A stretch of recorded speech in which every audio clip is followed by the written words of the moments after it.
taking over. Let's go. It's Ferrall. Coast to coast. Steaks, chicks, stacks. You and I are going to make a lot of money. It's Ferrall, coast to coast.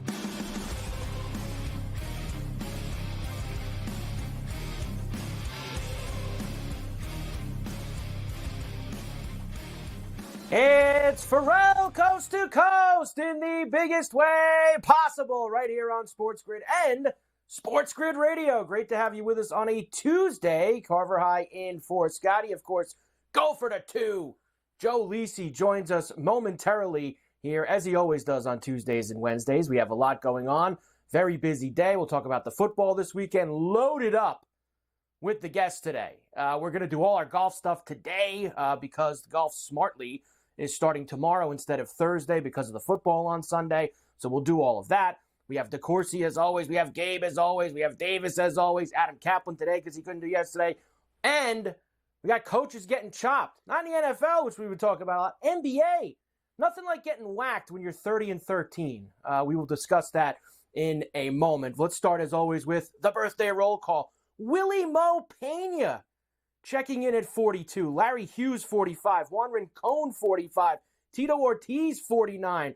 Kevin Alexander, 49. Tanya Harding, 52. Gary Harrell, 52. Kevin Mawai, 53. Julie Foudy, 53. Jim Schwartz, 54. Alan Embry, 54. Eric Metcalf, 56. Frank Winters, 60. Happy birthday to you. Happy birthday to you. All right. We start today with news that just came down literally about 10 minutes ago. The Milwaukee Bucks chopping head coach Adrian Griffin after, get this, only 43 games, which is the third shortest coaching tenure in NBA history. Nothing like getting chopped when you're 30-13. What? Yes, chopped. 30-13, second best record in the NBA, and away goes Adrian Griffin. Now, we're going to try to figure out, I'm sure some news is going to start trickle out as to why this guy got chopped, whether he did something wrong, Giannis doesn't like him, Doc Rivers has gotten in everyone's ear in Milwaukee that he could do a better job than him, because then the report started like 4 minutes later. Well, Doc is going to be a top candidate to replace Griffin. Oh, well, how convenient. That Doc Rivers in there to be a top candidate and slide in and take care of business. So Adrian Griffin out in Milwaukee. We will discuss that today. We will get into all of the football, of course. Championship Sunday coming up this week. Ravens and the Chiefs in the early game. Niners and the Lions in the second game. We'll give you all the latest numbers. We've got John Harbaugh today, Dan Campbell today as well. Odds to win the Super Bowl. We've even got the exactas for you. There's only 8 possible matchups left for Super Bowl 58, and we will give you some of those numbers here today on Coast to Coast. We also have Gabe Morency. We always do that, hour number 1 on C2C. Mike DeCourcy from the Sporting News. There is a very good slate of college basketball tonight that we will talk about with Mike. We'll jump into some other things as well. Hour number 2, we'll go through some of the coaching stuff that's going on. It sounds like, in the NFL side of things, Harbaugh very close to crossing the finish line with the LA Chargers. So nothing official yet. Having a second interview, bringing the family out there. Looks like maybe Harbaugh going to leave Michigan, go back to the NFL, and possibly join Justin Herbert in Los Angeles with the Chargers there. So we'll talk about that. The Titans do have their man, which is going to be Brian Callahan, who was the offensive coordinator for the Bengals the past couple years, working with Joey Silk. That's what we call the cheap hire. That's called we could pay this guy one of the bottom 5 salaries in the NFL as a head coach, and we will have him do the job. So that's what Tennessee, the route that they decided to go. We've got the Panthers hiring Dan Morgan as general manager. Why not? You know, things have been so good in Carolina the last few years. You might as well hire the guy internally who's been with the team. That seems like the right way to do it. Let's keep somebody from in-house when it's been a disaster there. That sounds good. The Eagles chopped Brian Johnson as offensive coordinator. So yesterday they chopped the DC. Today they chopped the OC. That guy's also had like 5 head coaching interviews.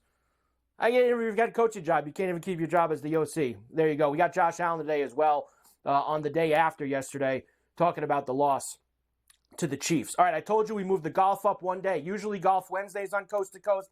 Not today. Why? Because the Farmers Insurance Open, they do things right. Week of the championship games in the NFL, they slide the golf up one day. They tee off on Wednesday this week. They finish on Saturday this week. As smart as it gets, primetime too, by the way, which I always love. The West Coast golf and the primetime on a Saturday night is perfect down at Torrey Pines. So we will have Cam, as we always do in the second hour. Me and him will give you the outrights, the top 10s, 20s, and 40s, the first-round leader bombs. We will do all of that. We'll have Keith Stewart in hour number 3 as well. We'll get to that in a moment. Davis Maddock with the lion's share in hour number 2. We'll get all of his plays. And then a lot of NBA news, even aside from Griffin getting chopped in Milwaukee a couple minutes ago. You had a trade this morning where Terry Rozier goes from the Hornets down to Miami for the Heat. Kyle Lowry and a first-round pick go back the other way. I think it's a really nice move for Miami. You talk about a guy who instant offense. That is exactly what you get there. Sixers beat the Spurs 133-123 last night. How about a 70-piece from Joel Embiid? The 70-burger for Joel, and on the anniversary of Kobe's 81-point game, becomes the 9th player ever to hit that mark. Of course, Wilt did it like multiple times, like 10-plus times he had 70-plus points. But Embiid does join that club. We'll hear from him. Cat Towns tried to join the club, but he only had 62. How about that? You score 62 points in a night, and you get overshadowed. For 2 reasons. 1, the other guy scored 70. And 2, you scored 62 points and your team lost. And your head coach wasn't happy about it after. We'll hear from Finch today. We don't get Finch in here often, but boy, was he upset about what happened here. We have as well the Celtics beating the Mavs last night. Suns beat the Bulls. They were down 23 in that game. KD with the winner. NBA best and worst against the spread. We've got the best and worst with the over-unders as well. Then we will get into tonight's games in the final hour. Denver is in Indiana tonight. Knicks and the Nets get together in Brooklyn. Nets coming home off of a long West Coast trip. We'll see what kind of condition they are in as the Knicks cross the river. Utah into New Orleans tonight. Portland and OKC. I believe the last time Portland was in OKC, they lost by 70 or 80. So good luck there. No LeBron tonight as the Lakers and the Clippers get together at the Crypto in Los Angeles, the late night leg of the TV game. We told you golf today. Keith Stewart, read the line. He'll be with us in hour number 3. We'll get his plays for the Farmer Insurance, his outrights, his top 10s and 20s in the head-to-heads. Adam Kaplan, our SportsGrid NFL insider, on a Tuesday, he will be with us, and also a full slate of college rack tonight. I mean, some of these games are tremendous. Kentucky visits South Carolina. Dayton is at LaSalle. Texas and Oklahoma getting together. Wisconsin, Minnesota. Ohio State, Nebraska. Xavier, Creighton. Michigan, Purdue. We got late night Mountain West also with Boise and Fresno and Wyoming and San Diego State. Hockey tonight, too. Hey, did you like the Sharks last night with the outright win in Los Angeles over the Kings at plus 290? Boom! How about that one? Another slate tonight for you, including the Golden Knights are at the Horse Track. Tampa and Philly. Buffalo's in Anaheim. The Rangers are in San Jose for the Sharks tonight. We got a lot going on. Ferrall Coast to Coast on a Tuesday. Carver High for Scotty. Joe joins me next. We got to go on the grid after this.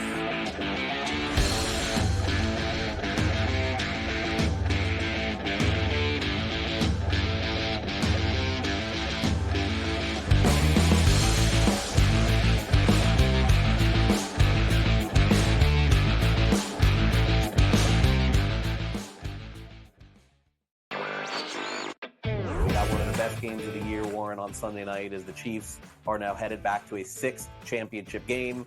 An extremely fun, clean game, and then the hijinks ensue. And I thought it was just irresponsible for him to take that deep shot into the end zone. I talked a lot about it on X. I thought that they should have hit that underneath route to Diggs. He was wide open. It would have been easily a first down.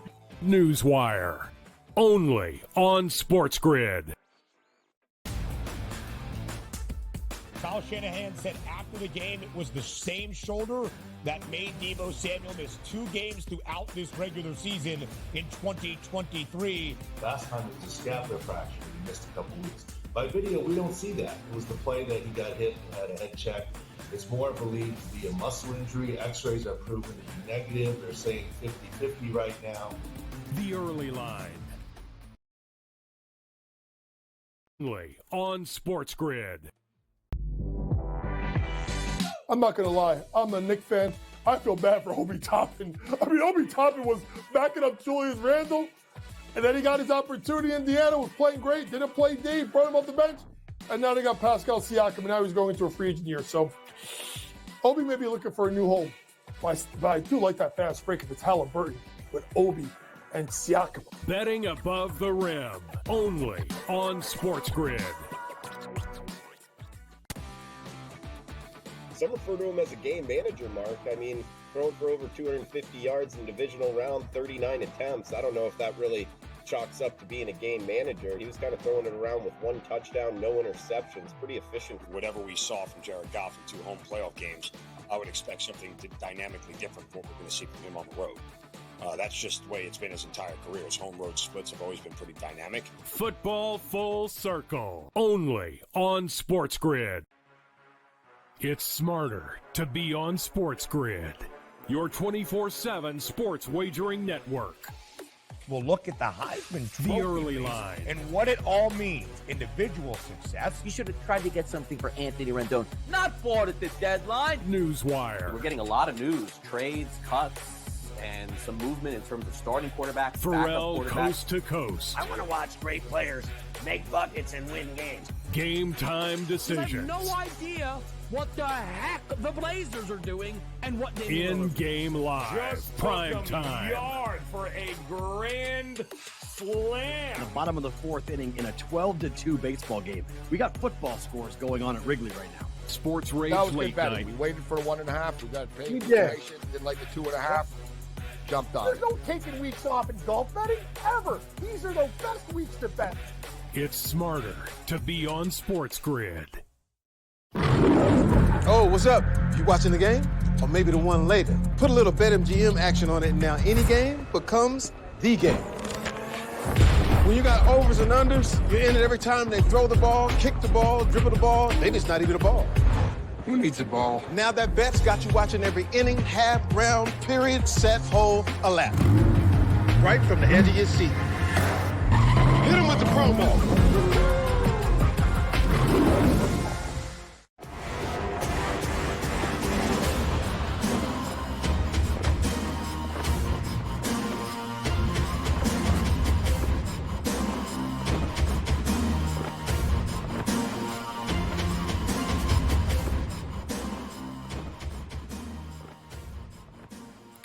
And we are back for El Coast to Coast here on a Tuesday. Carver High in for Scotty on SportsGrid and SportsGrid Radio. We'll get Joe in a moment, but of course we have to let you know that BetMGM is getting ready for Big Game 58. That is right. You got to bet. You can bet $5, you get $158 back instantly. You got to download the BetMGM Sportsbook app on iOS or Android, or visit BetMGM.com. Sign up and deposit at least $5 into your newly created account. This is for new users.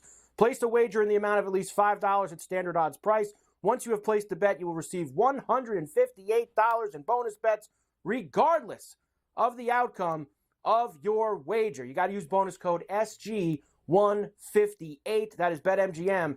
Big Game 58. They are getting you ready to roll.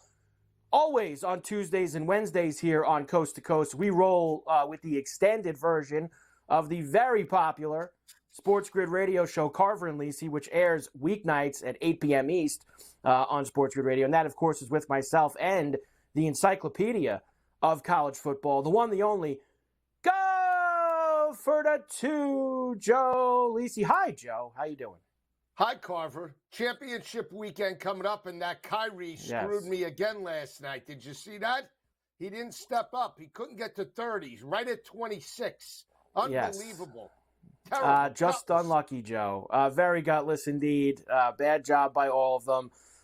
Some crazy numbers, too, last night, Joe. We'll get to later. I mean, Embiid with 70, Cat Towns with 62, Durant with 43, and the game winner. So you had a very wild night. But we actually have to start today, Joe, with NBA news, because right before we came on the air, coaches get chopped, Joe, all the time in all these sports. It's pretty rare you see a coach get chopped before the All-Star break, and he's got the second best record in the NBA. Adrian Griffin from the Bucks chopped. 30-13, Joe, was this dude's record through the first 43 games. It is the third shortest tenure of a coach in NBA history. Now, here's what I don't know what's going on here, Joe. I'm trying to follow along with it. All I'm seeing now is they're going to make assistant Joe Prunty the interim coach. Woj says the Bucks are planning to quickly pursue a small pool of accomplished and available veteran head coaches, with Doc Rivers near the top of the list. What that says to me, Joe, is despite the 30-13 start that they had this year, second best record in the NBA, maybe guys like Giannis, guys like Dame Time, went to Buck management, ownership, whoever, and said, listen, he's a nice guy, but we're not going to win with this guy. Who knows, Joe, what's going to come out, whether it's maybe how they ran the team, whatever the deal is, Joe. Maybe there's something off the court that happened, but it is kind of unusual just chop a guy when he's 30-13 and he's got the second best record. It's a little weird.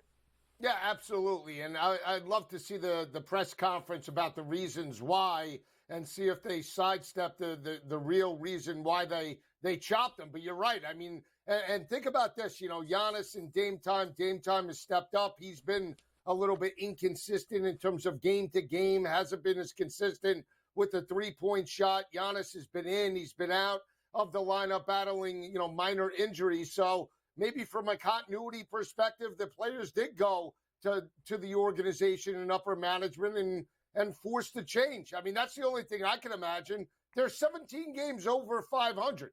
If they're not going to look at themselves in the mirror, it's got to be the coach that gets chopped, right? I mean, you would guess so, Joe. There's no doubt about that. Mafia says there's videos starting to circulate on the internet of Giannis drawing up plays on the bench during the game last night. So, I mean, I guess, Joe, there might have been some kind of a mutiny with the star players on this team and Adrian Griffin. And look, we thought this could be a tough spot, Joe. You have a team that has the type of talent to go and win an NBA title. You got rid of your coach who was there a long time and won a championship with you at the end of last season. And you bring in a guy who had, let's just call it like it is, 0 head coaching experience. You don't know what's going to happen. And that's why, when all these guys were available, the Nick Nurses and the Docs and all these guys, people thought Milwaukee would go there. Now it looks like 43 games in, that's precisely what they're going to do, Joe, just 43 games later. It's incredible. And if Doc Rivers is at the top of the list, he's basically a player's coach, right? They love Doc. Yeah, of course. But hey, bring Doc in. That's it. Bring in the caviar and the champagne. Here comes Doc. Roll out the red carpet. And when they get bounced in the second round of the playoffs, they'll want him chopped as well, right? Because we know Doc has had talent, just can't elevate in terms of the playoffs or the big game experience, right? Plus, you hate it. You hate Doc. So you get to bash him in the playoffs. Well, look, I mean, it's just that Doc never gets it done, Joe. Well, that's what I'm saying. I don't think that I'm speaking out of school there. Now, Doc obviously has won once, and he's gotten a lot of mileage out of that one win that he had in Boston a very long time ago at this point. Didn't win in L.A., didn't win in Philadelphia. And, Doc's dying. As much as Doc, he does a good job with the TV, he should probably stay there, Joe, and keep collecting all those checks without the pressure while sitting next to Breen on ESPN doing the games. These guys can't let it go. And I'm sure Doc is going to now slide in there and try to be the guy that saves things. But you get better, I guess. What do you want him to be, Joe? They were supposed to be 40-3? What did they expect the record was going to be through 43 games? You get 40-3. Okay, so we're not good enough. 37-6. They won, it's clear it's more than record. I keep bringing the record up, but there's obviously something more working here than just the record that the guy had through 43 games. It's about the disconnect. It's about the things going on with him and the team, and clearly they're not going to be there. They want an Antonio Pierce situation, like where they could smoke cigars after the game and the locker room is all great. It worked out for the Raiders. They were a covering machine at the end of the year. So if it can work for the Raiders, why can't it work for the Bucks? I don't know, Joe. Want to smoke cigars after the game. We'll see how this one turns out for them. But a wild and bizarre day. And you had a big trade this morning also, Joe, with your boy Terry Rozier going to Miami. You got all those Miami tickets last year, Joe. Maybe you should go get more Miami tickets. Terry. Terrible Terry. Terrible Terry with Jimmy B. Oh, yeah. man. Blue collar, Carver. Blue collar. Yes. Terry Rozier and Jimmy B. Back-to-back Eastern Conference champions. You never know. Hey, Hero. Very, very hey, Hero. Very possible, Joe. Indeed. All right. We will, later on, we'll get into several other things, Joe, including, obviously, Championship Sunday coming up this week. We'll spend some time, me and you, on Baltimore and Kansas City, Detroit and San Francisco. Two big matchups as we're finally getting down to the nitty-gritty and find out who's going to Vegas for Super Bowl 58. We have that. We have a lot of college basketball tonight that we will discuss at some point. I'm hoping that you have some sizzle plays in the draw for us. We're doing the golf today because the golf starts tomorrow on a Wednesday. It's a weird week for the golf, so we're going to do all the golf today. Joe actually had the kid that won, Nicky Dunlop. But the problem, you had him after Friday night, and you parlayed him with a UFC fight, which didn't go your way. So you didn't see a nickel of it. I'm sure the Coast to Coast crowd hasn't heard that. We'll come back, though, and we'll kick it off with Gabe Morency next. Coast to Coast on the grid. Back in.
Quarterback at quarterback. We're going to lay some juice. We're going to have some dog prices, and we're going to go right in the middle. Because I don't know what they're doing. To me, they're in a complete rebuild, Kev. Go run. That's where overbackers on this 51.5 shot. Right now, he's a little bit more over money, but he's hovering right around. The winner of this game will be the division favorite. I don't care if they win, because all we care about is the money, baby, the money. Pro Football Today. It's smarter to be on SportsGrid. Kyle Shanahan said after the game it was the same shoulder that made Deebo Samuel miss 2 games throughout this regular season in 2023. Last time it was a scapular fracture. He missed a couple weeks. By video, we don't see that. It was the play that he got hit and had a head check. It's more believed to be a muscle injury. X-rays are proven to be negative. They're saying 50-50 right now. The Early Line. Only on SportsGrid. I'm not going to lie. I'm a Knicks fan. I feel bad for Obi Toppin. Obi Toppin was backing up Julius Randle, and then he got his opportunity. Was playing great, didn't play deep, brought him off the bench, and now they got Pascal Siakam, and now he's going into a free agent year. So Obi may be looking for a new home. But I do like that fast break if it's Halliburton with Obi and Siakam. Betting above the rim, only on SportsGrid. They were best friends. Like Siakam's best friend on the team was Chris Boucher. Chris Boucher's best friend on the team was Pascal Siakam. They're not American, right? So there's different cliques in the NBA, and they were very, very tight. So Chris Boucher, I got rattled seeing Chris Boucher and thinking about the memories. But Raptors responded. Sports Rage Late Night, only on SportsGrid. One that's been to a sporting event. The atmosphere before a game, I think Game Time Decisions has that same exact atmosphere. This is our arena. This is what we do. There is going to be an energy to game time decision that you will feel night in and night out. The excitement you get when you lock your back.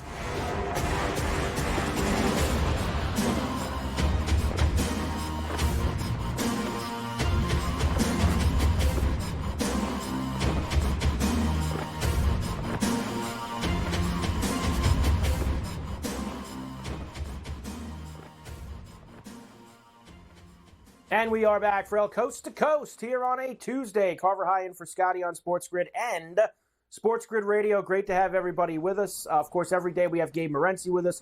Sports Rage Late Night, 10 p.m. East, right here on the grid. All right, Gabe, we have a lot to do. Clearly, there's a lot of plays for tonight, but we have to start with this news in the NBA, and that is with the Bucks, who are 30-13, second best record in the NBA. Surprisingly, out of nowhere this afternoon, chopping their head coach, Adrian Griffin, who, of course, he was the Raptor assistant for a very long time. He was a long-time Toronto Raptor assistant, and he was part of the Nick Nurse crew, close to Masai Ujiri. He was part of the championship run. He was there for six years type deal, 5, 6, 7 years, whatnot. 2018 till now, so whatever it is, 6 years. So, he was with the Raptor organization for a while, but I thought it was fitting, Carver, that when they hired a new coach, Adrian Griffin interviewed with other teams, but not the Raptors, right? So right then and there, I sort of thought, this is strange that the Milwaukee Bucks and other teams are interviewing this guy, but the team that he's been on for the last 5+ years that won a championship with is looking in another direction.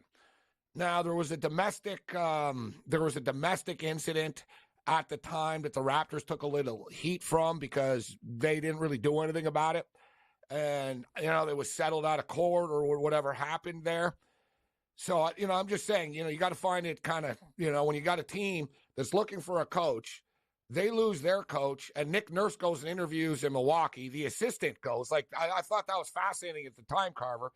The Griffin and Nurse both interviewed with Miami, but Griffin was the one who got the job in the end. Right. So they bring Dame Lillard in, and what do? They brought Terry Stotts in after. Terry Stotts, very close to Damian Lillard. Well, Terry Stotts lasted 2 weeks or something because there was an altercation with Adrian Griffin, right? And we know what was said. Stotts just said, I got to go. And supposedly there was an altercation. And I think Griffin basically got in his face and told him to shut the F up. Griffin's a big dude, bro. Right? The guy played in the NBA. and Carver, he played in that era of the Oakleys that are you remember him. This guy was a tough dude in the NBA. He don't play around, bro. And I have a feeling that Giannis and Lillard are just freaked out, right? That they realize this guy's a psycho. And he's not the best X and O guy, and he wants to. I personally think I don't know what happened, but I'm just telling you what happened. He's a very abrasive. There's a history here, and I imagine that it just got to the point where they realized we can't go on with this guy, even though we're winning basketball games. Right. That seems to be the case. There's obviously a disconnect between him and the players. Because it's just not normal to fire guys and Lillard that would be the only two players that would have any power over that as well. Of course. They're the ones who had it. And Moff told me that now there's videos out on the internet of Giannis drawing up the plays in the huddle last night against Detroit. So there's all sorts of stuff that's now going to start to trickle out about maybe why this happened. And the other thing that at least Woj might have the best record of a coach to ever get fired. He's the third shortest tenure in NBA history, 43 games. That's wild when you think about it. I bet the other two guys weren't 30 and 13 or better. I remember, I got a member of Montreal. I made a big deal about it. They fired Claude Julien, who had a 5+5. I was like, he's 5 games over 500. Were you guys insane? He's doing a pretty good job. They fired him twice with records over 500. So you'll see. But whenever that happens, it's usually a personality situation. And I'm willing to bet money. We're going to find out in a couple of days there was an incident or something happened in the room type of deal that there was no coming back from after.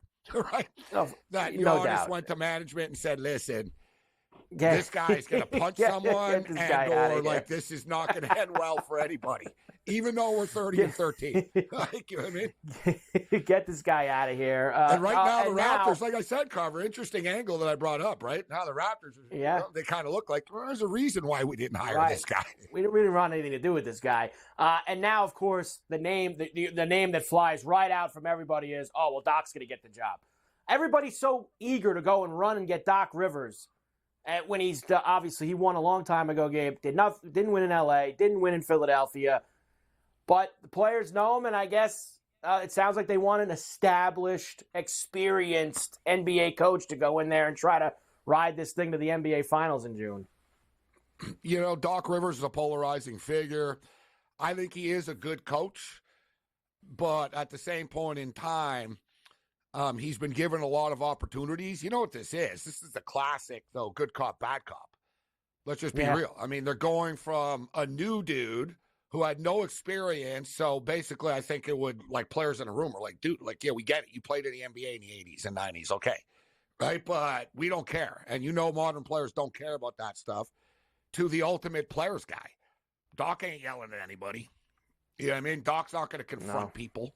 Right. He's going to talk to them. He's the ultimate players coach. You know, I mean, some people think to too much. But, you know, listen, the Milwaukee Bucks are good no matter who their coach is. But you'll notice a pattern here, right? They used to blame Budenholzer for everything too, right? Mm-hmm. Like, you know what I mean? Like they always. Yeah, so like there's a little bit of a pattern here. And I don't think it's easy to coach Giannis and Lillard and stuff. Right? We're talking, there's a lot of egos right there. Giannis runs that team as much as LeBron runs anything. Let's just be real. So when you're the coach, it's a fine line. And that's, you know what I mean?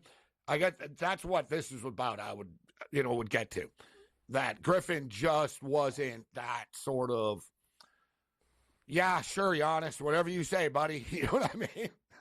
Type of coach that you sort of have to be with these super megastars in the NBA right now. Unbelievable. It really is, Gabe. All right, let's get to tonight. We have only a couple. Let's do the NBA first because there's only a couple games. The Knicks and the Nets are getting together. Lakers, Clippers, but no LeBron for the Lakers. You have the Nuggets into Indiana. Anything in the NBA for you? And the NBA is frustrating because every game there's always something about it. Wow, this guy or that or this, and there's injuries. I know load management hasn't been terrible this year. But I am interested in this Nuggets and Pacers game. No Halliburton. He's going to be out again. But Siakam makes his home debut. And I'll tell you one thing, with or without Halliburton, the Pacers play pretty fast, bro. Right? I backed off a couple of their totals. Oh, Halliburton's not playing. It doesn't really matter. Like they play at a very quick tempo no matter what. Siakam has scored 21 and 15 in his 2 games. Now he's had a couple of more practices and days. Now Halliburton's in and out, and it's a problem to get sort of some chemistry going. But I do like Siakam over 21.5 tonight. You know, it's his first home game with the Pacers. The Knicks used to lose to the Nets all the time, right? The Nets beat them. You know, you follow this rivalry. They beat them 7 straight times, but the Knicks have beaten them the last 3 times that they played. I do like the Knicks in this spot tonight, Carver. And, you know, a team, sometimes you got to do a leap of faith and sort of bet on teams that aren't flashy and aren't sexy and this and that. And the Utah Jazz are that team right now. Utah Jazz have been a serious moneymaker, bro, for like the last month. This is a competitive basketball team. When they lose, they're in games. They're not just like covering games, but they're winning games as well. I think they can play with the Pelicans tonight. Give me the 6.5 points in that game. And National Hockey League action, I was talking New York Islander hockey on Sports Rage last night with the arrival of Patrick Waugh, and I brought this up, Carver, you being a big Islander fan. Let's just be real. Like the Islanders are one of the most bland, nondescript, least discussed teams in professional sports, right? Not For anymore. a team that's in a big market, like, let's just be real. Like, It's like, true. You know what I mean? Like, they are. Like, they're like the Columbus Blue Jackets or something, like in the NHL. It's like the Islanders, what? Like, oh, okay. You know, they got a new arena, I guess, right? Like, they're just sort of whatever. And Patrick Waugh brings a personality to them now. Right? Now suddenly this outdoor game is cool. Hey, let's see what Patrick Waugh does outside, right? He brings an intensity and an entertainment value and a passion behind the bench. Listen, it could implode a lot like Adrian Griffin, like the guy's a psychopath. But even worse, like Patrick Roy don't play around. He's playing Mr. Nice Guy early here right now. But suddenly there's like some interest around this hockey team. And Devils coming off a back-to-back. And let me throw this out there to Carver, too. So I think the Oilers are a play tonight. And I do, too. I can't wait for Patrick Roy to go to Montreal, too, later. The next game up. That's going to be cool. But speaking of the Canadians have been a good bet this year. You know, they're basically a 500 team that gets priced like they're a terrible team every night. Yet, I'll tell you one crazy thing. They can't beat the Ottawa Senators. The Senators have beaten the Montreal Canadiens 7 straight times. 5 of the 7 times, they've, like, drilled them. Like, they've won by more than a puck and a half. They just played last week, and they beat them easily again. At some point, normally I'm not, listen, when it keeps on coming up, black, bet black, don't bet red. But this is like, we got to put our skate down on the line here, Carver. Like, if you're the Canadians, you're tired of losing to this team. They're right beside each other, too. Ottawa and Montreal are really close. So Montreal's got to be like, all right, we're not effing losing this game to these guys again. We haven't beaten them in like 3 years, okay? So I like the Canadians tonight on their home ice as underdogs. Look, I think Wa's going to be good in this aspect, Gabe. I think he learned lessons from his time in Colorado, got ran out of there, been now in the Quebec Juniors forever. I think he's been waiting to get back to the big time and is going to learn from those mistakes that he made previously. I think he's going to do a hell of a job there, and you're right. The Islanders went from nobody caring about them, especially on a national level, to now Wa's going to say and do some things that will rile some people up. Gabe, we'll see you tonight. Sports Rage late night, 10 p.m. East. Let's cash the game tonight. Let's go.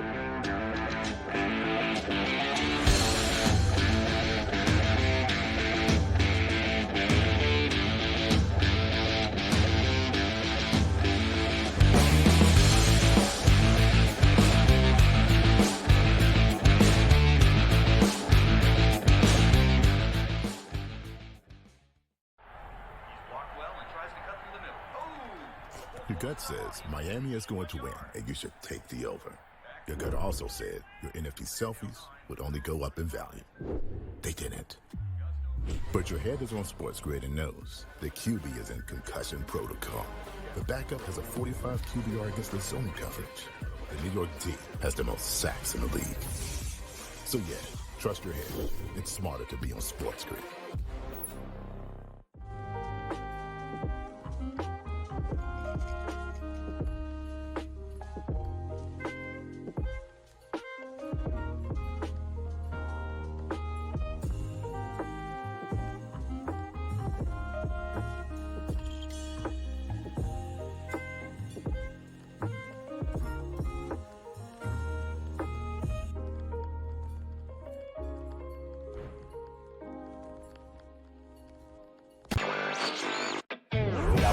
Games of the year, Warren, on Sunday night as the Chiefs are now headed back to a 6th championship game. An extremely fun, clean game, and then the hijinks ensue. And I thought it was just irresponsible for him to take that deep shot into the end zone. I talked a lot about it on X. I thought that they should have hit that underneath route to Diggs. He was wide open. It would have been easily a first down.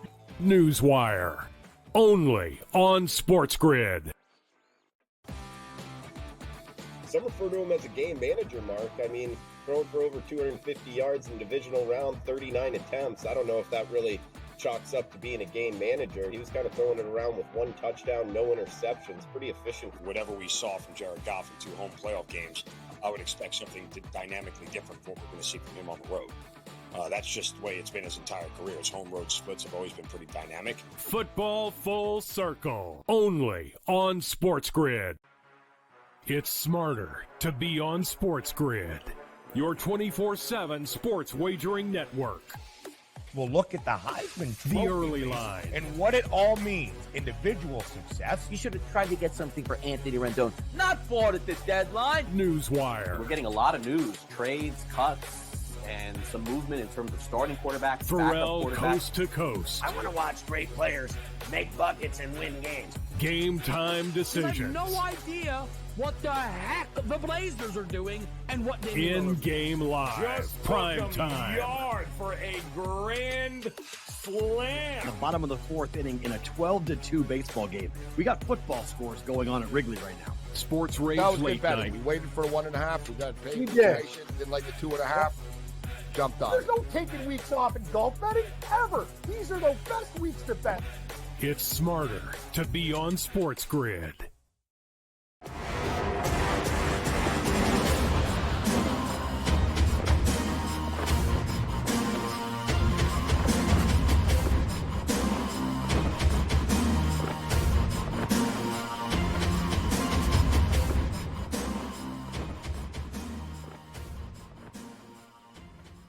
And we are back for El Coast to Coast here on a Tuesday. Carver High in for Scotty on SportsGrid and SportsGrid Radio.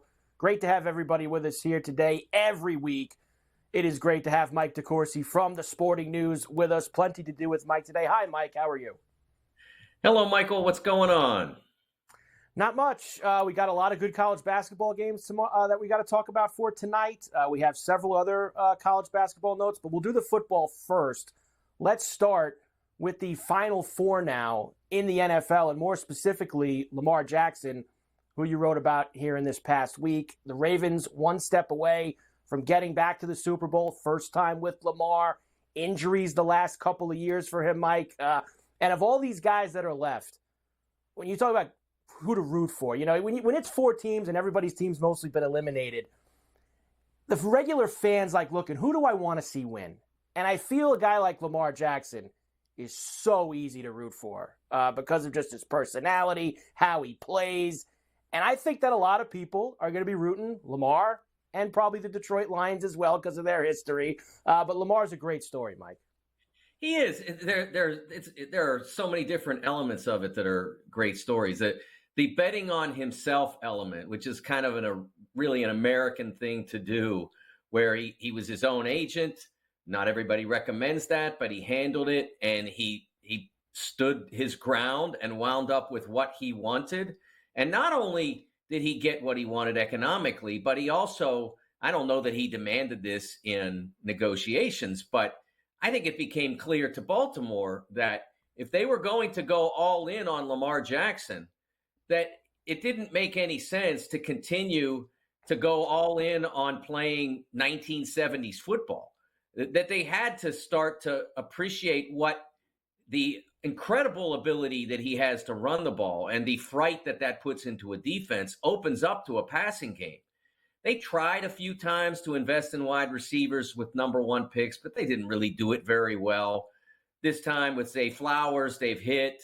The investment in Odell Beckham was certainly a wise one, and they have been able to survive the absence of Mark Andrews as a result. For most of Lamar's career as a starting QB, Mark Andrews has been the absolute singular target for him. There was one year where Hollywood Brown and Andrews were both kind of equivalent, but for the most part, it's been Andrews and nothing else. And now they've got real receivers. And what Lamar is capable of is now coming to the fore. Look, I wrote in 2019, and when I wrote it, looking back, I didn't remember exactly what I said. I knew I wrote that they'd never win it playing like this, but I thought I hung it more on Lamar than I did. No, I hung it on the Ravens. It was pretty obvious then that you aren't going to win the Super Bowl playing option football in the 21st century. It's not in the NFL. I mean, you can win college maybe, but you can't win in the NFL like that. You can run plays that help you, but you've got to have a core offense that incorporates the passing game at a high level, and now they do. New offensive coordinator's done a great job, and Lamar has adapted to the new approach spectacularly. He certainly has, and you're right. They have changed the way, changing offensive coordinators, going to Monken here this year, opening some things up, allowing him to do the things that he does best. Who do you like, Mike, for this weekend? Ravens-Chiefs in the first game, Lions-Niners in the second game. Who will be in Vegas in a couple of weeks? I think it's going to be Ravens-Niners. I like the Detroit story. It's been really cool. I have a lot of friends who are long-suffering Lions fans. And they get the chance to be in the NFC Championship game, something that I don't think they've ever experienced that. Certainly, it's been a long time since they've had that level of success in Detroit. So that's really cool to see. And then Kansas City, you sort of have to see Mahomes lose before you'll believe it'll happen. But I just don't think they're going into Baltimore in the best condition. They played better against Buffalo than they had in some of their recent games.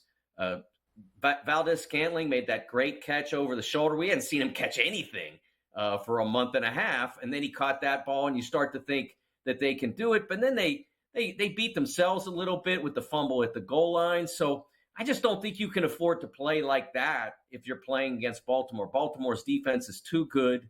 The ability of Lamar to invent plays if necessary, or to make you think he's going to invent them and then punish you with what is basically standard, just finding the open receiver and moving the ball downfield.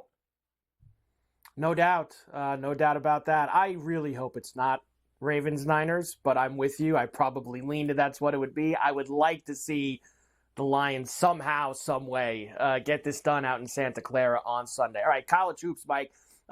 We've seen court storming for decades now in college basketball. You get the big upset, everybody runs on the floor, excitement, jubilation, college sports. Even in football now we see it too, obviously with them all running on the field. We saw, though, a situation over the weekend when Ohio State upset Iowa and Caitlin Clark, where the dangers of it are right there in front of you, and especially when it's the biggest star in the game, Mike, who's getting bulldozed as they are storming the court. Yeah, well, I wrote about this probably 7 or 8 years ago, the whole court storm concept. I don't remember what exactly lit that fuse, what had happened, but it comes back around every time something like this happens. And I get scolded. Look, I'm not a young man. I'm not pretending to be a young man, but I am a fan, Mike. And in addition to the fact that I go to games that I cover, I buy tickets and I go to games all the time. I probably go to nearly as many games as a fan, as a spectator, as I do as a journalist. And I'm very happy when the team that I support wins to sit at my seat or stand at my seat and celebrate. I don't need to be on the field of play, whether it's a sheet of ice or a soccer field or a football field or whatever it is. I don't need to be out there to enjoy celebrating. It just isn't necessary. And the other element of this, the idea that this is part of the college experience. Well, I've been to Allen Fieldhouse. They don't storm the court there. I've been to Mackey Arena. They don't storm the court there now, certainly. Maybe they did 40 years ago, but they don't now. And those places are among the best places in America to watch a college basketball game. There's no feeling when you're in an arena with the paint crew this would be so much better if only they'd run onto the floor. No, they're inventive, they're creative, they're enthusiastic. It's a thrill to be in that atmosphere. You don't need them on the floor to enjoy it and they don't need to be on the floor to have enjoyed it either. No doubt. It's a scary situation sometimes. And I'm with you. I don't need it. I don't think the kids have fun. I don't think it enhances it that much where you can get people getting hurt like you saw with Clark over the weekend. Bronny James and USC.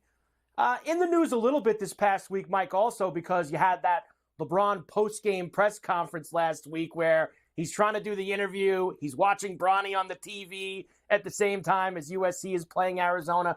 But it's also something else that he said, Mike, which is he could play with us right now, something to that effect.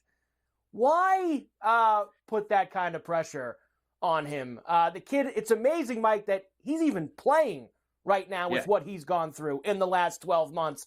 This rush that LeBron has to get his son, and I know why he wants to play with him, the rush to get him into the NBA, where he would be probably better served to spend as much time as he can growing as a player at USC. Especially given that he essentially had no offseason because of the heart issue and no preseason for sure because of that. And I'm delighted, thrilled that he is healthy, back on a basketball court, trying to round himself into high-end playing shape. I'm thrilled. And as I wrote in the article, look, I'm not a dad. And I didn't score 40,000 NBA points either. But I've been around this game for a long time, and I've seen overzealous parents and how the effect on athletes can be can be diminishing because the parents put too much pressure on the player to either succeed or succeed rapidly. And that happens more often than maybe the succeed part. The players who might be able to develop into something are told it has to happen now. And they end up not becoming something as a result of that. LeBron's son's going to be fine. His dad's a billionaire. He's going to be fine. But if he wants to be a successful basketball player, he needs to develop. He barely, at the high major level, he's good enough to play for what is right now a middling Southern Cal team that's beset by injury at his position, and therefore he's able to be in the starting lineup. But it's not like we're not talking about somebody like R.J. Davis who's out there averaging 22 points a game.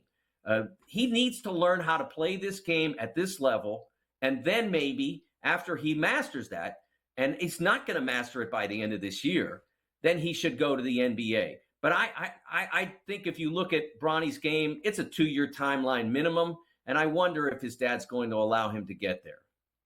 I hope that he does too, Mike. I'm with you. Let the kid develop and give him a chance to actually have his own potential NBA career at his own pace.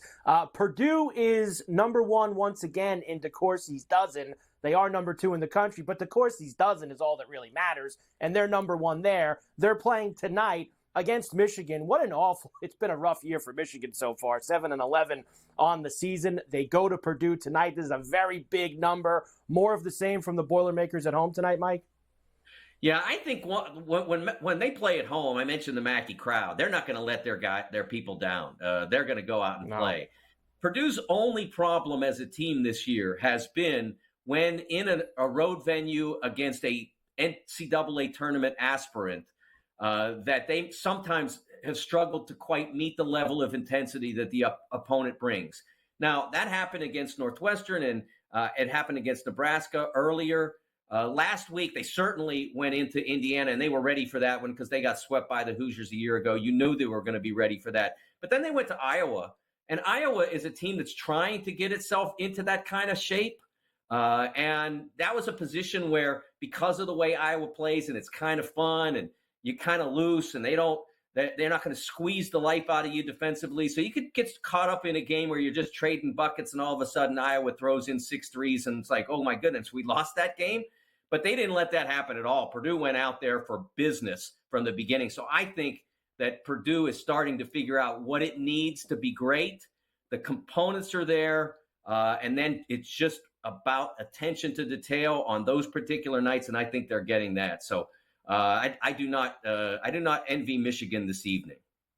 No, you do not. I got about a minute left, Mike. First of all, a tough trip for Houston tonight into Provo against BYU. That'll be a good game, 9 o'clock East tip. And will Creighton get the same help from the refs tonight against Xavier like they got against Seton Hall over the weekend in the triple overtime game?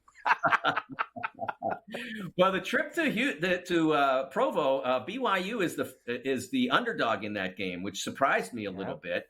That says a lot about what they think about Houston's defense. I'll be impressed if they can go up there and get a win. That'll be a great one for them. And then Xavier has played much better lately, so watch out for the Musketeers. Maybe not to win outright, but watch out for them tonight. Mike, tremendous job as always. We will talk to you next week. Enjoy the games tonight. Mike DeCourcy, the Sporting News. We're back coast to coast right after this.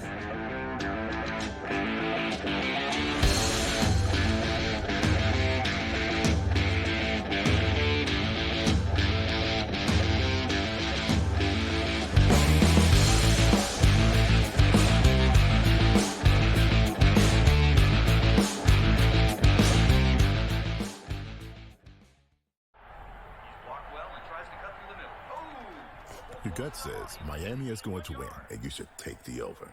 Your gut also said your NFT selfies would only go up in value. They didn't.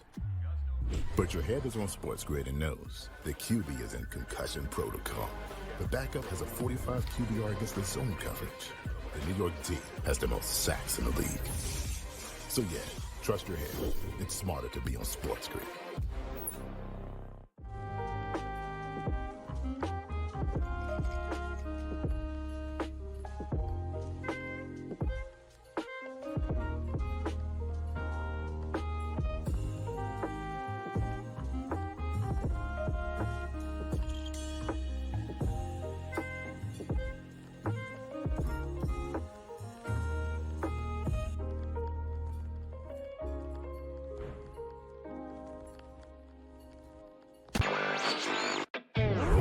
best games of the year, Warren, on Sunday night as the Chiefs are now headed back to a 6th championship game. An extremely fun, clean game, and then the hijinks ensue. And I thought it was just irresponsible for him to take that deep shot into the end zone. I talked a lot about it on X. I thought that they should have hit that underneath route to Diggs. He was wide open. It would have been easily a first down. Newswire, only on SportsGrid. Some refer to him as a game manager, Mark. I mean, throwing for over 250 yards in divisional round, 39 attempts. I don't know if that really chalks up to being a game manager. He was kind of throwing it around with 1 touchdown, no interceptions. Pretty efficient. Whatever we saw from Jared Goff in 2 home playoff games, I would expect something dynamically different from what we're going to see from him on the road. That's just the way it's been his entire career. His home road splits have always been pretty dynamic. Football Full Circle, only on SportsGrid. It's smarter to be on SportsGrid, your 24/7 sports wagering network.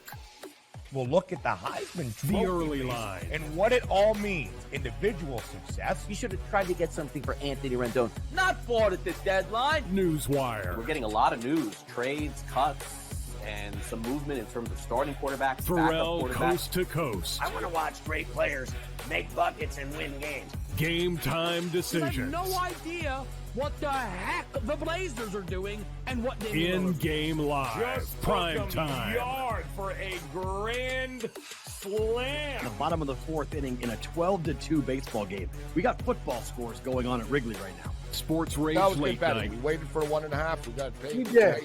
Did like a 2.5. Jumped on. There's no taking weeks off in golf betting ever. These are the best weeks to bet. It's smarter to be on SportsGrid.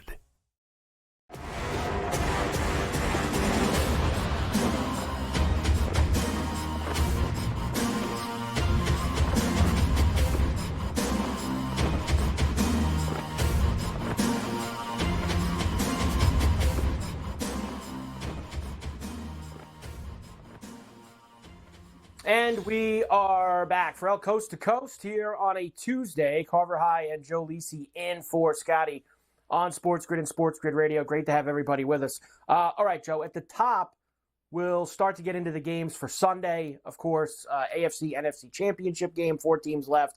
It's going to be a fun day. I did just see this. This also, like we said, we did the Griffin stuff. He's chopped in Milwaukee.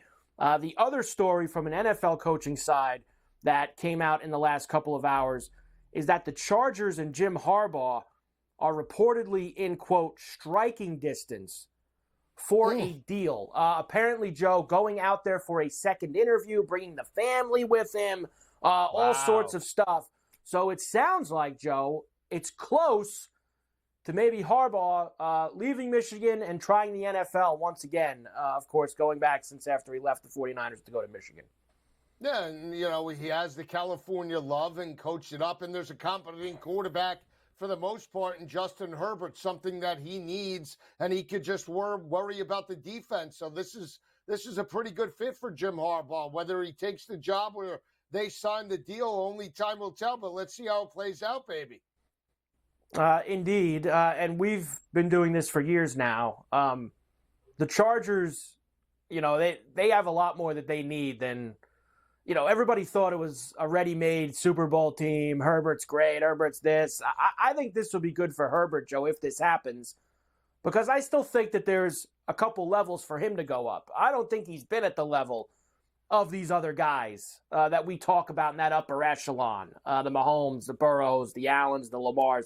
I don't think he's at that level yet, and maybe somebody like Harbaugh will put him finally for real in that level and not just the charts and graphs crowd that likes to put him there. All right, Joe, we'll come back and we will get into Ravens, Chiefs, Niners, Lions. We have a lot more to do in hour 2 as well. We got Cam with the golf picks, Davis with the Lions share. Ferrall Coast to Coast on a Tuesday. Carver High and Joe Lisi in for Scotty. We'll come back hour 2 next on the Grid.